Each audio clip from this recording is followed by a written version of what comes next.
मैंने तुमसे सुंदर औरत कभी नहीं देखी। तुम मुझसे शादी कर लो, मैं तुम्हारे पति को छोड़ दूंगा।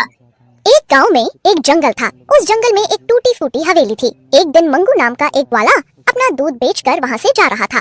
तभी उसे एक कुएं से रोशनी निकलती दिखती है। अरे इतनी रात को इस कुएं से ये कैसी रोशनी आ रही है? जाकर देखता हूँ, कहीं कोई खजाना ना छुपा हो।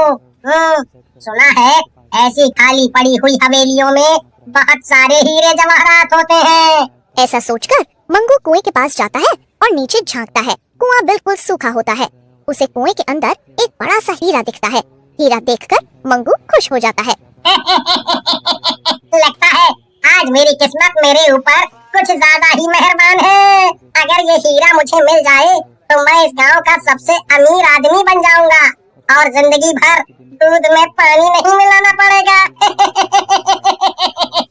ये सोचकर मंगू नीचे कुएं से हीरा निकालने की कोशिश करने लगता है, लेकिन इसी कोशिश में वो नीचे कुएं में हीरे के ऊपर गिर जाता है। अरे मर गया रे, मेरी तो कमर टूट गई। इस हीरे के चक्कर में लगता है तेरी जान जा कर रहेगी। मंगू की नजर हीरे पर पड़ती है। हीरा जमीन में गड़ा होता है। मंगू पास में पड़ी लकड़ी से जमीन को खोदने लगता है और थोड़ी देर खोदने के बाद उसे वहाँ एक कंकाल दिखता है, जिसके गले में एक लॉकेट होता है और वे हीरा उस लॉकेट में लगा होता है। अरे मर गया रे, इस कुएं से तो कंकाल निकल रहा है, लेकिन मुझे क्या, मैं तो ये हीरा लूं और यहाँ से निकलूं। घर पर चंपाकली मेरा इंतजार कर रही होगी।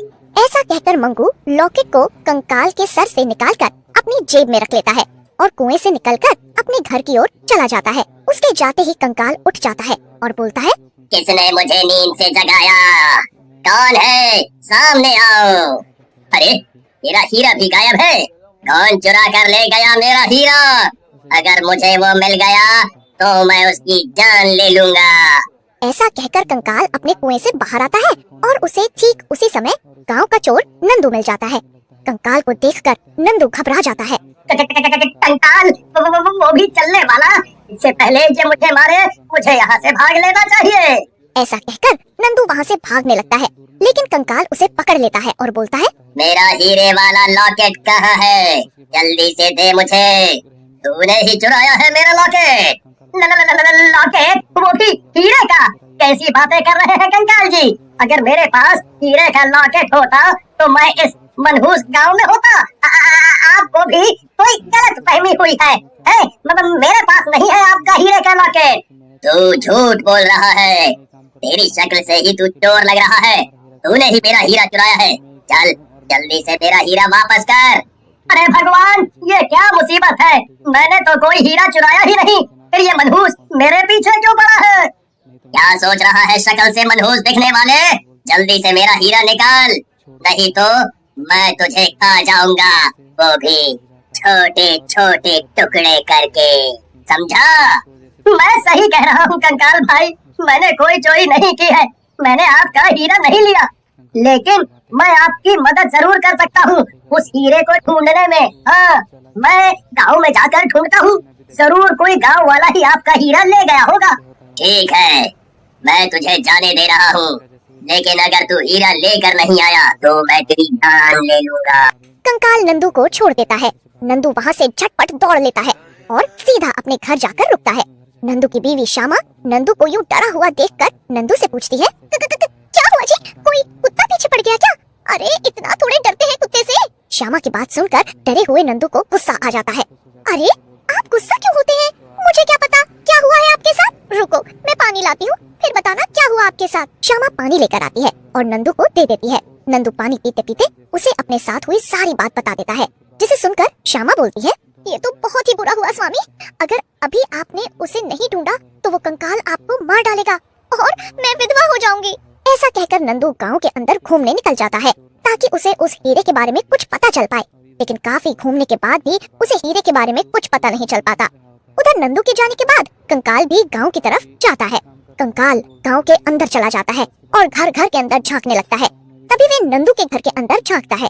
नंदू की पत्नी श्यामा सो रही होती है।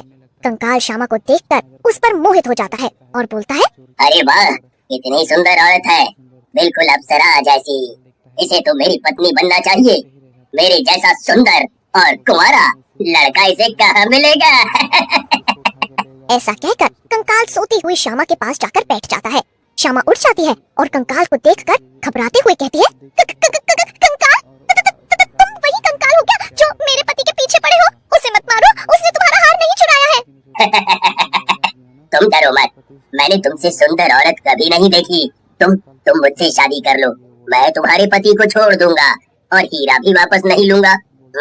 कंकाल की बात सुनकर श्यामा को गुस्सा आ जाता है और गुस्से में कंकाल को बोलती है, मनहूस मारे, पूरे शरीर में मांस का टुकड़ा नहीं है और शादी करनी है? 1 लात मारूंगी ना, बिखर जाएगा यहीं। मैं पहले से शादीशुदा हूँ और मेरा पति जैसा भी है मैं उसके साथ खुश हूँ। चल भाग यहाँ से। श्यामा की बात सुनकर कंकाल बोलता है, मुझे तुम्हारी जैसी बहादुर औरतें ही अच्छी लगती हैं। मैं अब तुम्हें अपने साथ ले जाऊंगा और फिर अपनी रानी बना कर रखूंगा। मेरे पास बहुत बड़ा खजाना है। ऐसा कहकर कंकाल श्यामा को उठा लेता है और वहाँ से जंगल की ओर जाने लगता है। थोड़ी देर बाद नंदू घर आता है और श्यामा को घर पर ना पाकर परेशान हो जाता है। उधर श्यामा को कंकाल के द्वारा उठाने की खबर पूरे गांव में फैल जाती है। ये खबर मंगू के पास भी पहुंचती है और वे नंदू के पास जाता है। तुम दोनों चिंता मत करो, इस कंकाल का इलाज क्या है मैं जानता हूँ। मैं इसे छोड़ूंगा नहीं। इस कंकाल के बच्चे ने मुझे लंगड़ा कहा था। तुम दोनों मेरे साथ चलो। ऐसा कहकर राजू नंदू और मंगू को अपने साथ लेकर नदी के किनारे तपस्या कर रहे साधु के पास लेकर जाता है। देखो, वो शैतान जाग गया है। मंगू ने उसका हीरे का हार उसके गले से निकाला, जिसकी वजह से वो नींद से जाग गया है। अब उसे रोकना बहुत ही मुश्किल है, लेकिन फिर भी मैं कुछ करता हूँ। तुम वो हार मुझे दे दो। साधु बाबा की बात सुनकर मंगू वो हार साधु बाबा को दे देता है और साधु बाबा थोड़ी देर मंत्र पढ़ने के बाद वो हार वापस मंगू को दे देते हैं। ये हार उस कंकाल को वापस उसके गले में डाल देना, फिर वो तुम्हारा कुछ भी नहीं बिगाड़ेगा। अब जाओ यहाँ से। आप अपना ये हार ले लो और श्यामा भाभी को छोड़ दो। फिर वो तीनों श्यामा को लेकर वापस गांव लौट जाते हैं।